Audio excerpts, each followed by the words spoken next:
linja juaj do jetë shumë e suksesshme, por tani më për ne kjo është një gjë që ndodhi dhe i përket të kaluarës, edhe pse e kaluara është vetëm sot paradite, ndërkohë që objektivi strategjik është që së shpejti të kemi edhe linjën tjetër direkte, atë me Shtetet e Bashkuara. Edhe në raport me këtë objektiv është bërë një përparim i konsiderueshëm, edhe mund të them që jemi shumë më afër finalizimit se sa çfarë mund të mendonim vetëm pak vite më parë. Të dhënat e aeroportit të Tiranës janë të jashtëzakonshme. Aeroporti i Tiranës prej disa vitesh mban vendin e parë në Europë për rritjen e numrit të pasagjerëve dhe mjafton shifra e ndryshuar e 7 e 9 viteve nga 2016 në 2025 për të kuptuar se çfarë rritje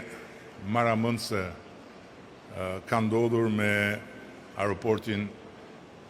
e Tiranës. Në 2016, kur filloi një fazë e re në punën e përbashkët për transformimin e mëtejshëm të aeroportit dhe modernizimin e aviacionit ton civil, kishte vetëm 22.000 fluturime në vit për 2.2 milion pasagjerë. Më pak se 10 vite më vonë, numri i pasagjerëve arriti në 13.7 milion dhe numri i fluturimeve në 82.000. Një shifër që ne parashohim të kaloj 100.000 në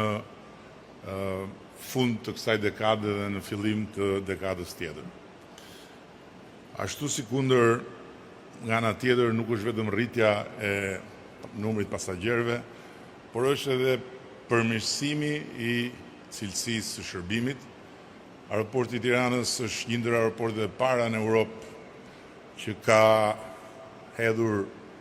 hapin e kalimit të digitalizuar të check-init dhe të check-outit, ndërkohë që së shpejti po këtu ne do të hapim një kapitull të ri të transformimit digital të aeroportit dhe të modernizimit të mëtejshëm të tij, një kapitullin e portave digjitale, të cilat